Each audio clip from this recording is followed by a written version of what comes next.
You feel this nervousness on the phone there? Sir, I've been trying to make an urgent phone call up there. Well, I don't think it's something I want to do on an overseas phone. You gotta make some phone calls. Hang up the phone. Prank caller. Prank caller. Ladies and gentlemen, welcome once again to Packernet After Dark. This is the call-in show, the Packernet Podcast Network. If you'd like to call in, if you'd like to participate in the show, please feel free to do so. The phone number here is 608-501-0718. New callers go directly to the front of the line. Oh my goodness, look at you guys. 25 calls. You guys are the best. Half of them are Andy, but still. All right. Yeah, no new callers. Good to go there. Check the box. Bing, bang, boom. And let's get started with, I think it's Bruce. Hey, Ryan, Bruce. So Yo. kind of the last point to what I was trying to get with the explosive plays was related to the amount of plays that the Packers can run.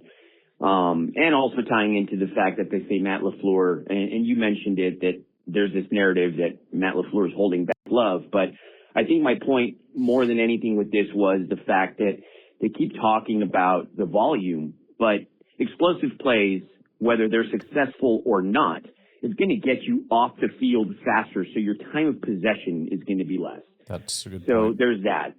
And then, secondly, I had a little tweet that I responded to on obviously Chicago Bears and Caleb Williams being a top 5 quarterback in the NFL.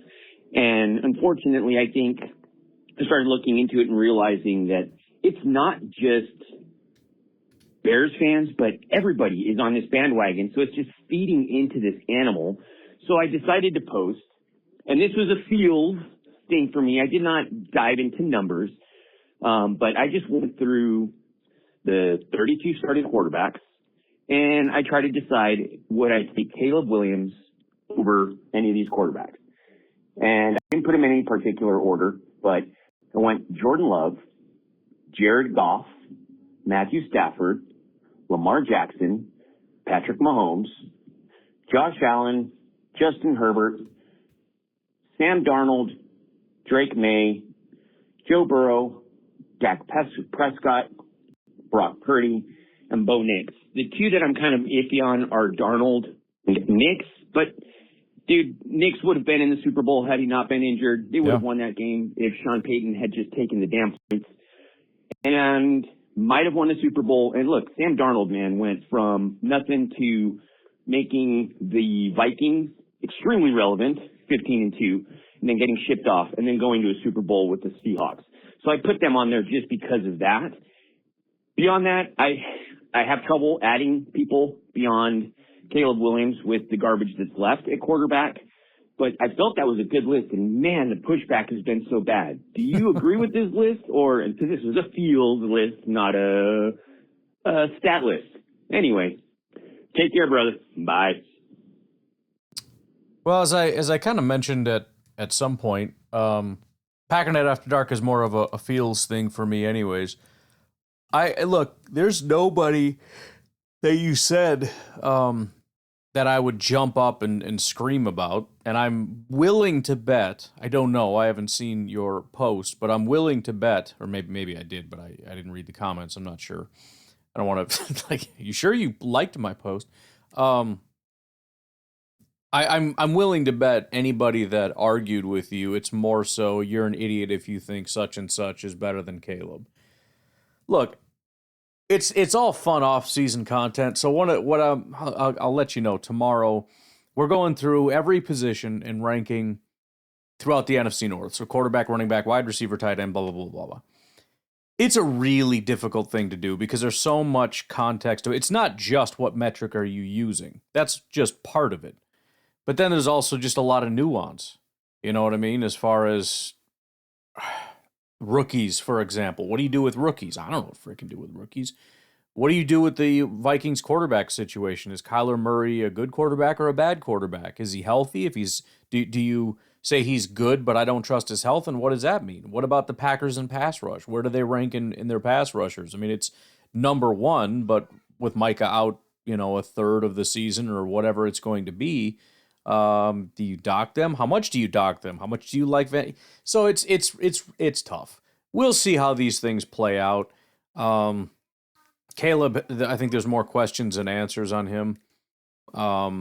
I'd like to see him actually play some good football consistently throughout a year, not just some heroic great throws in the fourth quarter.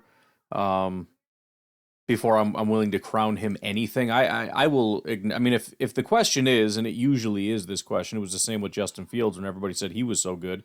It comes down to how good are your highlights. What is like elite look like for you when it's on the field? And for him, I mean, elite is about better than just about anybody else is elite. But who gives a crap?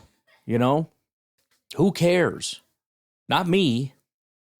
And nobody else will either, because if that's all he is, he's not going to be a football player for very much longer, and nobody's going to remember his name. He'll end up being a backup for the Chiefs like Justin Fields, while Jordan Love is still out here competing for Super Bowls. So ultimately, on your take, look, until Caleb can actually prove something, he's proved nothing. That ultimately, I guess, is my stance. Nico, what's going on? Brian, how the heck are you? This is Nico from Nevada now. Yeah, I'm in Nevada. I don't know if you've ever driven through Nevada, but I can tell you, no. There's not a whole lot to look at. You always do seem to be snaking through like humongous mountains, and they're completely bare. They're just like humongous chunks of granite shoved out of the ground. And that's about it. A lot of tumbleweeds that haven't quite broken off and blown around yet. A lot of desert, a lot of dryness. You do see, I've driven to probably like 4 just straight up dead cities. They're not really cities. I doubt they were incorporated. But there'll be like 15, 20 like businesses boarded up. And they look like they've been boarded up since like the 50s. It's crazy how people live out here. I did see a bunch of wild horses. I thought that was kind of cool. I've been through this road a few times, never seen any wild horses, so I thought that was awesome. I did not get a chance to take a picture of them, so that was a bit of a bummer. But yeah, that's my travel update. The smooch or the pooch is doing good, right, Luna? She's not even listening to me. I gave her some beef jerky. That seemed to make her be happy. In your podcast, I just heard about Chris Johnson getting ALS. That, man, other than, I'm not going to say he was the best running back ever, but there was a time when Chris Johnson was the best running back in the NFL. The dude, like, I don't know what 40 time he was running. I don't know if he ran 23 miles an hour, but he looked like a speed racer. He looked like a really fast man running around like small children. But he was smaller than all of them. That was the weird thing. The dude, he was a freaking lightning in a bottle. He's crazy. Man. Yeah. That sucks for him. Hope he can get some whatever medical attention he needs. I've always kind of been a Titans fan because I was a Houston fan back in the day when they moved. I just sort of, I always pick a couple AFC teams to like, and that happened to be one of them years ago. And I guess the Lions cut their cornerback or whatever he was, who got some charges filed against him. That's kind of a bum deal. I don't know if he was good. Don't know if he was bad. Don't know if he was just a bad player that they can cut and kind of be done with. But I hope and it's always a bummer when some in the NFL, convicts their way out of playing in the NFL. What do you do? No. Oh my goodness. Part 2. So and one of the reasons is it sucks to see someone just waste, a gift. Right. There's so many of us, the people that listen to this podcast, that maybe didn't have the physical talents to, excel at that level of the NFL. And then you got people in the NFL just blowing their crap. It's like, what a bunch of dummies. But that's pretty much all. I'm just bored. I'm driving by myself. Me and this dog who doesn't really talk back much. My son is back there with his wife. They do have the cat, though. And every time they call me to ask a question, the cat's meowing in the background. and waiting for my son to offer to switch animals. To that, I'm going to be like, nope. I rented the cars. You keep the cat. Because I've traveled with cats before. When they just meow over and over, it puts me in a mental psychotic break. I want to squeeze the neck of the cat, until it stops breathing. Anyways. Okie dokie. Yeah, so I'm just bored. We left this morning at 3 a.m. That was pretty early, not going to lie. So that's fun. But other than that, just like I say, just going through this beautiful state of Nevada. It looks like everything that's here that I've seen, everything, fences, street signs, cities, gas stations, were all built like in the 1920s. And some of them are still open. There's a gas station every now and again.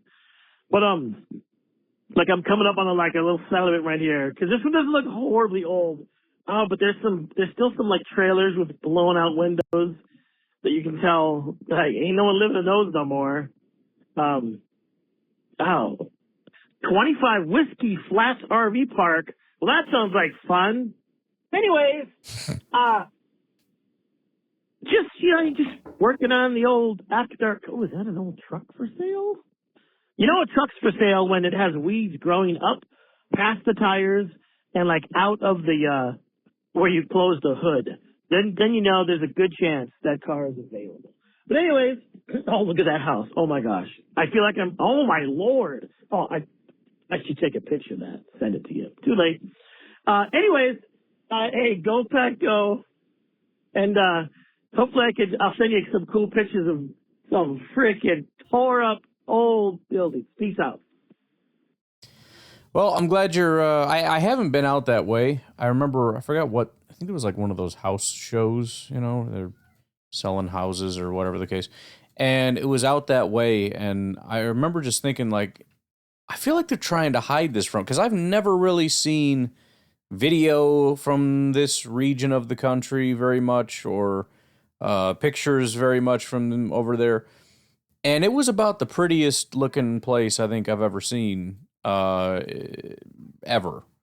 So, I don't know. I feel like they got something good and they're hiding it. Kind of like the whole Idaho thing that you got going on, where it's like, oh yeah, nothing out here. Don't worry about it. Nobody come out this way. I think there's some hidden gems that are being hidden from us, and I don't appreciate that. I'm not moving anyways, but it does look very nice out there. Hope your trip is still going well. Garrett, what you got going on? Let's take a break. We'll come back for Garrett. Hey, Baghdaddy, it's Garrett from Southern Illinois. Hello. Like 120 heat index today, so I'm going to keep this real short. I think it's hilarious to see that Caleb Williams literally got the boot with his patent getting kicked out of the patent office request by a boot company from Wisconsin. Can't write this stuff. This is just gold. Slow news day, definitely. I'm going to throw a little curveball at you. I was one of those, I think the only one. They called in and said that I liked the soundboard. Yeah. But after letting it simmer a little bit, I think there's a time and a place to use the soundboard. But I think you got trigger happy for a little while. It's like buying a new gun and you just go blow through a ton of bullets. And then you look back and it's like, oh, wow, that was expensive.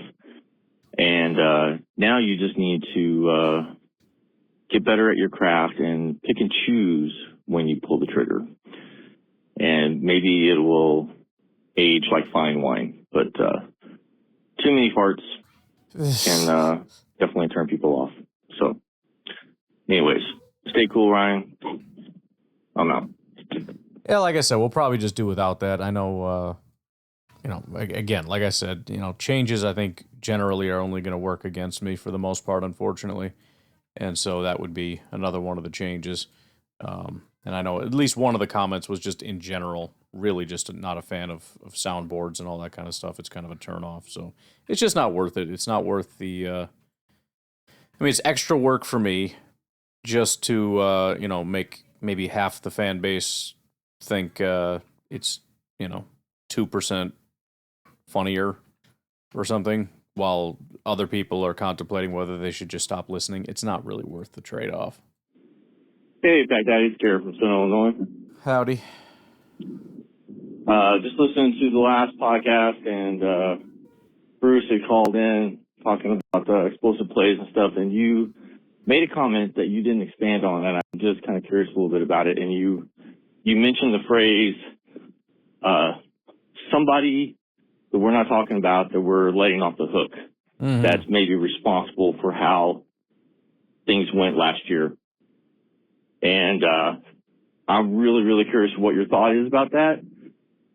If I was going to make a guess who at least one player that's being let off the hook that we're not talking about for last year, we could say, McManus for the last few games, he really did choke away a few games there that cost us, the playoff game for certain.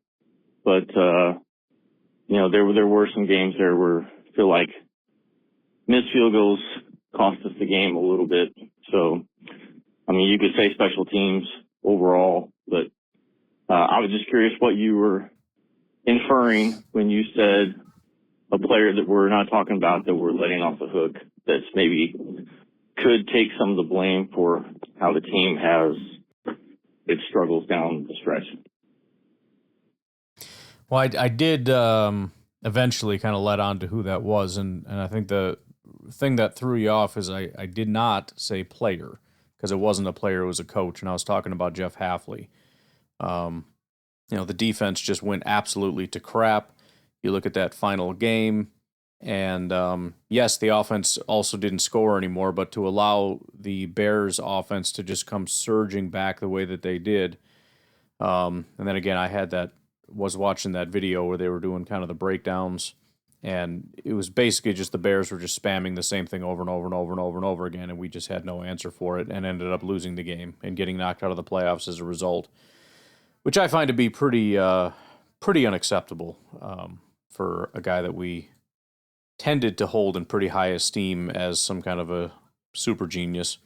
It's pretty frustrating, but it just doesn't seem to be talked about very much, and it's kind of an easy cop-out if we're just looking for somebody to blame, whether it's true or not. We don't know who's to blame. We're quick to jump to the head coach. Nobody seems to want to mention the defensive coordinator for anything, and I know he was kind of liked, a little bit, I guess, but I don't know. I think he maybe should have shouldered a little bit more ire than what he got, especially since he's gone. That's the other thing. He's gone, and it's like, oh well, we're never going to find a guy as good as that guy again. Now we're stuck with whoever. I don't know. I think the defense overall was pretty freaking disappointing last year. Overall, even when we had Micah. Hey Ryan, this is Andy, still stuck here in Kansas. What's up, dude? Last time I was listening to Packer After Dark, you said please call in. So I think I've got about 6 calls worth of stuff here. Hopefully that helps. At least, yes. See. Some of it might be repeat, but hey, it's summer. We're in reruns, I guess. So on my mail route today, as a mailman, we get all the federal holidays off, and it doesn't really help that much. Maybe the other mailmen that call into the show know what I'm talking about. Some of those minor holidays, you don't have work one day, but you kind of get double the work the next day. And so some of those minor holidays, I would just prefer that we just work them. So I was going through that list as I was delivering my route. Which holidays do I like? Which ones would I rather just work? And it reminded me of this idea about President's Day being so close to the Super Bowl and so many people wishing that the day after the Super Bowl was a holiday. I thought you could do it 2 ways. One, you could just move President's Day to the Monday following the Super Bowl. You could just move that date. It really wouldn't need to be a certain day.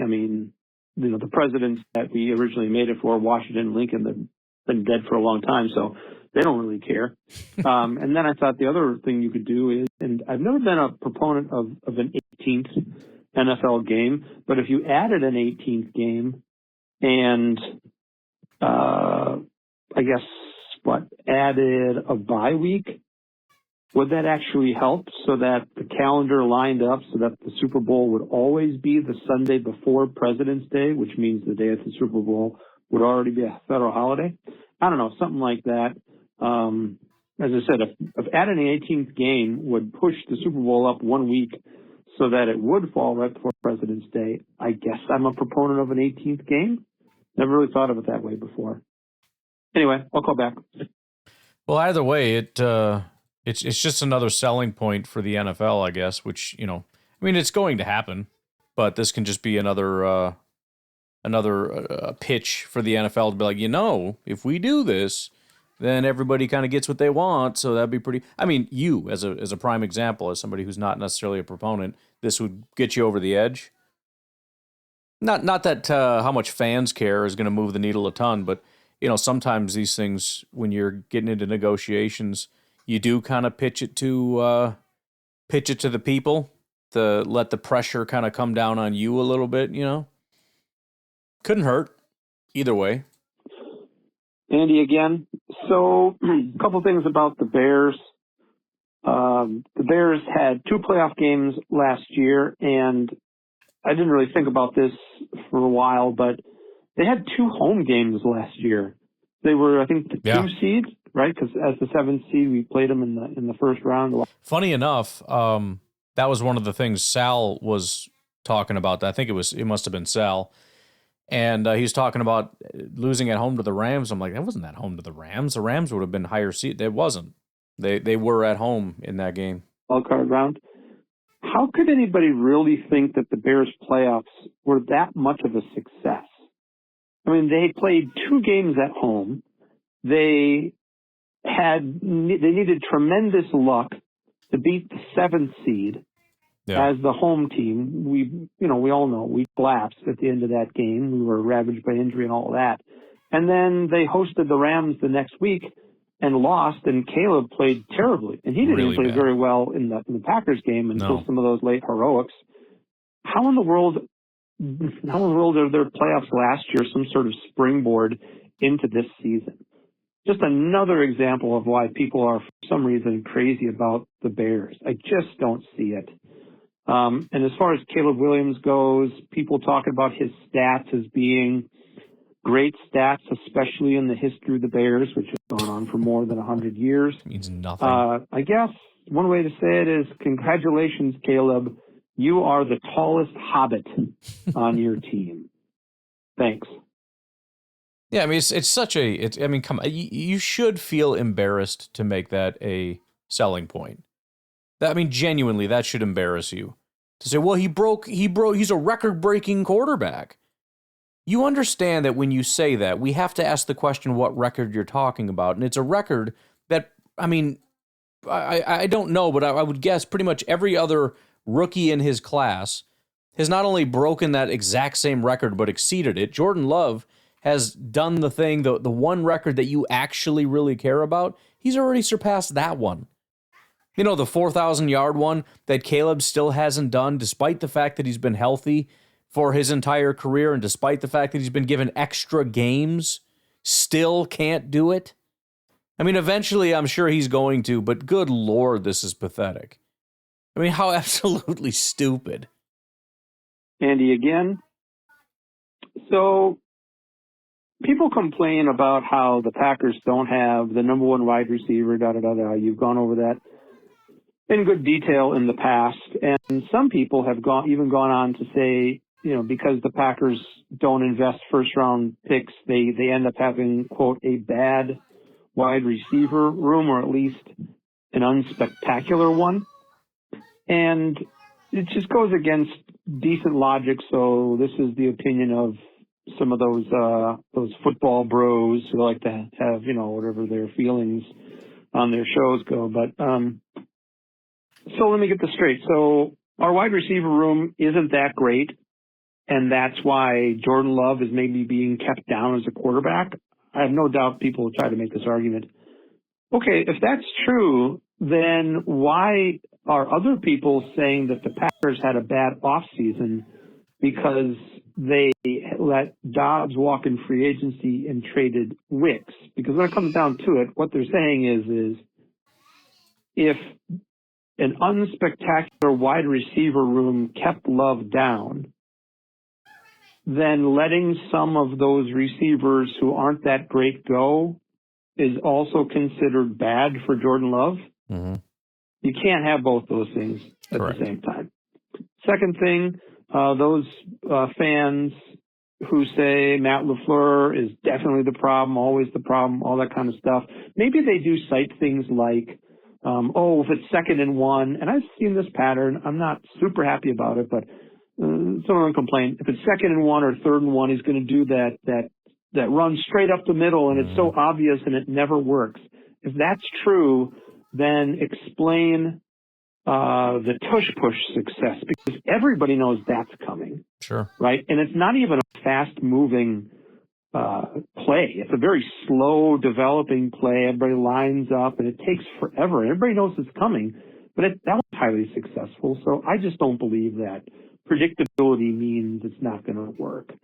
And those of you who think that Matt LaFleur is definitely the problem, when the school year starts, make sure that you same people always say how terrible your kids as teachers are to their face when your kid idiotically fails tests, because obviously it's the teacher's fault if the students are not learning, just like if players don't do well, obviously it has to be the coach. All right, bye. Yeah, and going back to the predictability thing, I would assume, like most people would assume, that being predictable is a bad thing and that it's going to work against you. But as you laid out, I mean, that is a point that you're making, or an example that you're demonstrating, that sometimes being predictable is not a bad thing. In fact, it's a shockingly positive thing in that case. What that means isn't that, that means Green Bay being predictable, which, by the way, I don't know that that's even true. You'd have to prove that first. But Green Bay being predictable is a bad thing isn't something you get to just say. It's something that you now have to prove. And I'm so sorry. I know everybody gets very, very angry about that. How dare you? I shouldn't have. You already know. This is bull. I'm sorry, dude. You can't just say stuff and everybody just goes, oh, okay, well, you're the authority on everything. You must know. I'm sorry. You're going to have to do a little work. I'm sorry that if you're going to make a claim, that I'm not going to believe you until you can prove it. And you are not going to be able to prove that. You can try. And I'm sure people have or whatever. And I'm not saying it's impossible. I know that you're not going to. So, the whole thing is dumb. And obviously I went kind of in depth on that very specific topic not too long ago. All right, let's take our final break. I'll tell you what we're going to do. I'm not going to skip your calls, Andy, but just for the sake of mixing it up, I'm going to take some of the other calls, and then maybe tomorrow we'll bounce back to more of the Andy calls. But we'll take a break, and we'll be back with Uncle Rico.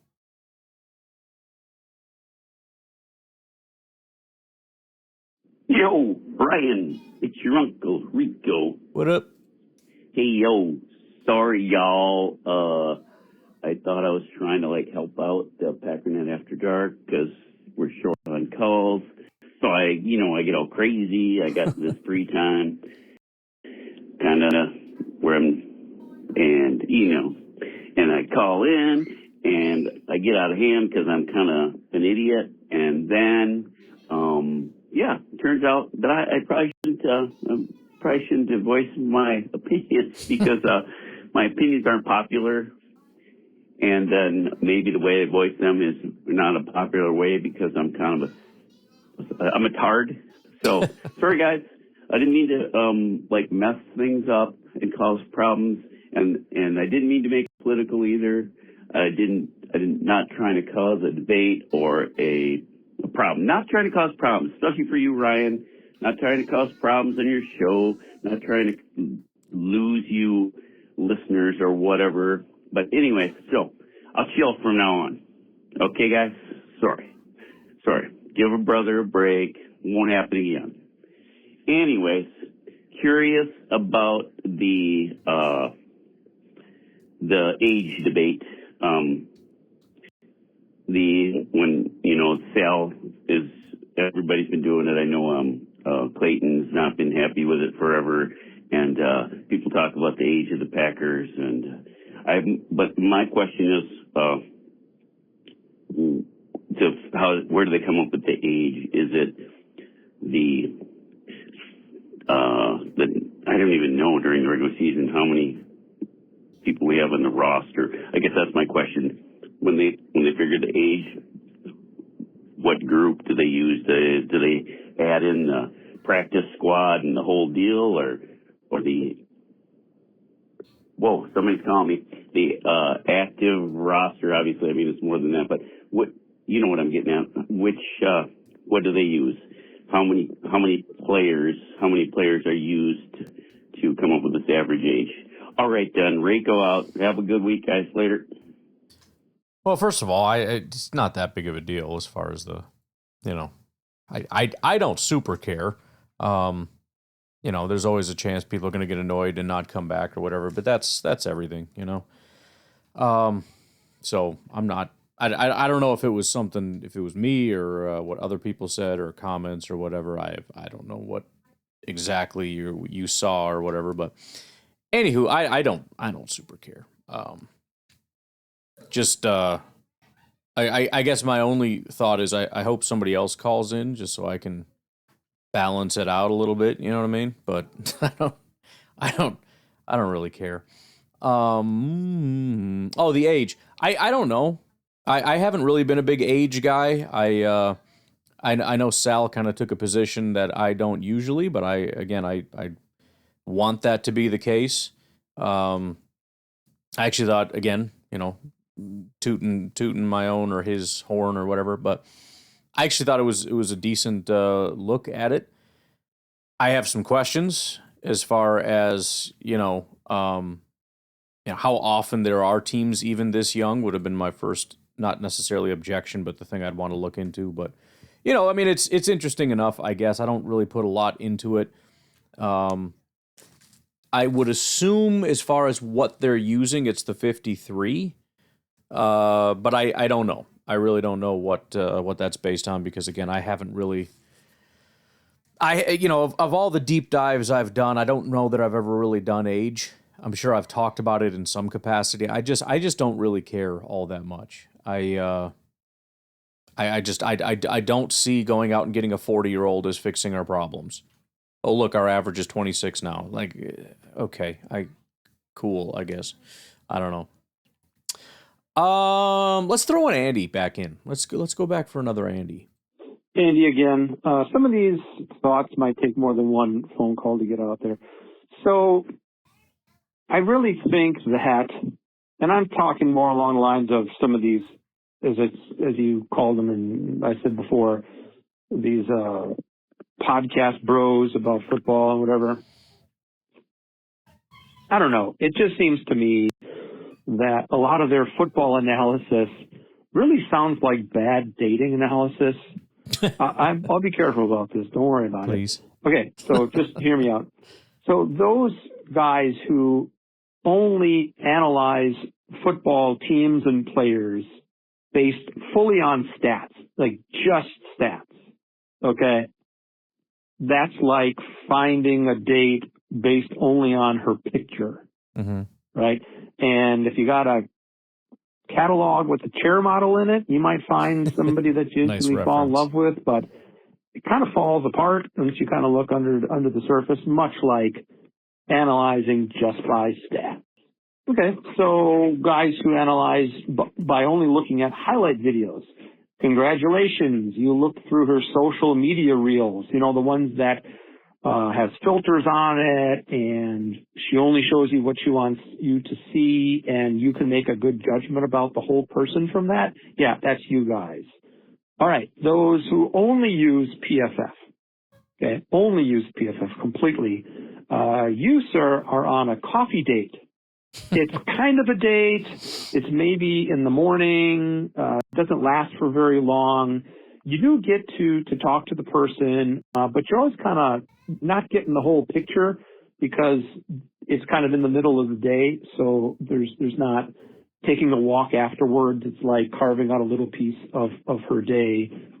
Just to get to know you a little bit, and you walk away thinking you got some information, but not exactly sure how the system is set up, much like how PFF gives you numbers, but we're not sure how they come about that.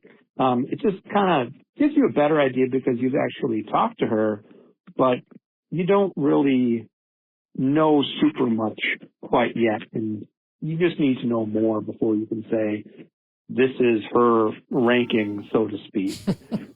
More about that in a sec. No, I that is a good way to put it in terms of, creating a picture of what it is we're talking about here. That is kind of the view that you and I would have on something like this, and I think that it's fair. It does remind me of the episode of The Office where they're debating whether what's her name, that actress is hot or not. I think it's hot is the question. But you've got like the one group that's like, come on, she's obviously hot, and the other group that's like, well, what does he say, coinophilia or something, where he's showing like the proportions of the face and how they're not right or something like that. That's kind of the breakdown here, where you got, come on, dude, he's obviously good, and then it's like, well, technically based on these stats, so you can kind of see both sides of it. Where on one hand, you're right. If you just look at a picture, it would be kind of like if I won't give a personal example. I had a thought, but I obviously won't go that route. Let's just say there's a situation where you show somebody a picture that you decided not to pursue that's interested in you. You know what I mean? And the reaction is, bro, what are you doing? What in the world? They're just looking at the picture. But like you said, they don't understand the full stats and all that kind of stuff. That is kind of what we're talking about. There is the baseline, and it does smack you in the face. You know what I mean? Like when you look at the baseline stats, or if you've watched the highlights or whatever, there is sort of that like, bro, he's good. I don't know what you're talking, like trying to tell me stats or find some nerdy way to convince me that this guy isn't good. You're just kind of ticking me off right now, but because you're so stupid. And I get that. But I'm also correct and you're not. So there's that. Go ahead, Andy. All right, back to the football and dating comparison. I don't date anymore. I've been married 23 years. So if this is inaccurate, this is just me spitballing. All right, advanced stats. Now we've moved on to the dinner date, right? For advanced stats, you have to kind of know your way around, have a pretty well thought out, deal as far as what are you looking for when it comes to analyzing football. Dinner date, there's a lot more planning that goes in, right? The coffee date. You can tell Andy and I are super romantic. The PFF, you just come as you are. But as the dinner date, like you pick out an outfit or shirt and tie or whatever that you have. You call ahead. You might make reservations at the restaurant. You might, rent a car if your car is terrible like mine is. That kind of thing, right? That's the advanced stats where you have to really kind of know your way around, dig a little deeper, test a few things out like, does this shirt go with this pants? Okay, does this list that I'm creating based on this metric actually explain who the best quarterback is? And then you got to spend time. You have to make real true conversation just like in a dinner date. You talk about things that really truly matter, not just about what's interesting in what you did today, but maybe some of the things as you project forward, where you want to see yourself, over some time. What are you really looking for in a relationship? Advanced stats does the same thing for football players, digs a little bit deeper. And then finally, the guy who shuts himself out herself up in his room or in his basement or his man cave and just watches tons and tons and tons of film. Film today, film tomorrow, film at night, all that kind of stuff, and doesn't really communicate that stuff because he's so entrenched in the film that he's watching. Congratulations, you are like the stalker. Never approaches the gal, just stares ominously. All right, fine. That took a turn at the end. I didn't expect that. I thought that was going to be the best one. You are the stalker. That's pretty good. I'll tell you what. I appreciate that so much. We are going to not only end it there, but Andy, I think you've earned yourself a song. We are going to officially do a song titled "The Stalker," and it's going to be about watching tape. I don't know how that's going to work out, but that's what I'm going to do. And it's 9:30, so I got to hurry. Maybe it'll be on tomorrow's. Maybe we'll do it for tomorrow on Tundra FM. So make sure you check into Tundra to hear The Stalker. All right, you guys have a good rest of your night. I'll talk to you later. Bye-bye.